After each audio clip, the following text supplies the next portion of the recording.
আপোনালোকে যদি বিচাৰে মোক আপোনালোকে মোৰ কেন্দ্ৰীয় নেতৃত্বলৈ লিখি দিয়ক, তেতিয়া মই চিন্তা কৰিম।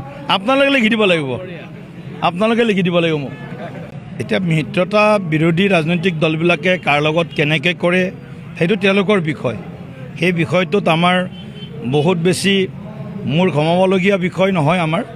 গতিকে তেওঁলোকে যেনেকৈ ভাবে, কিন্তু তেওঁলোকে যিটো মই দেখিছোঁ পৰিৱেশটো এইটো হয়তো তেওঁলোকৰ বাৰ্গেনিং এতিয়ালৈকে চলি আছে। গতিকে গোটেই চূড়ান্ত বোধহয় পৰ্যায় পোৱা নাই। যিয়ে নহওক বাৰু, আমি আশা কৰিছোঁ শক্তিশালী বিৰোধী এটা মিত্ৰজোঁটৰ সৈতে আমি যাতে নিৰ্বাচন খেলিব পাৰোঁ এইবাৰ। গতিকে শক্তিশালী বিৰোধী এটা লাগে। আৰু এইবিলাক কথা কৈ লাভ নাই। অখিল গগৈ ডাঙৰীয়া বা কালি ভিক্টৰ দাসৰ কথাত আমি মন্তব্য নিদিওঁ, কিন্তু ৰাইজে দেখিবলৈ পাইছে এইটো স্বাভাৱিক ব্যৱহাৰ নহয়, অস্বাভাৱিক ব্যৱহাৰ এইবিলাক।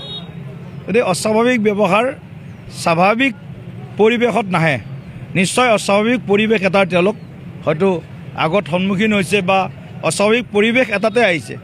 নহ'লে এনেকুৱা ধৰণে মানে যিটো তেওঁলোকৰ এটা কওঁ যে তেওঁলোকৰ বডি লেংগুৱেজ যিটো, এই বডি লেংগুৱেজটো মই ভাবোঁ যে যুৱ শক্তিৰ বিশেষভাৱে যুৱ শক্তিৰ বাবে এইটো খুব এটা মানে ইতিবাচকো নহয়। আৰু তেওঁলোকে যেন এটা অস্থিৰ অশান্ত পৰিৱেশ এটা যেন তেওঁলোকে কামনা কৰে। তেওঁলোকৰ কথোপকথনত এনেধৰণৰ মানে এটা ভাৱ বাৰ্তা মানে প্ৰেৰণ হৈছে বুলি মই ভাবোঁ।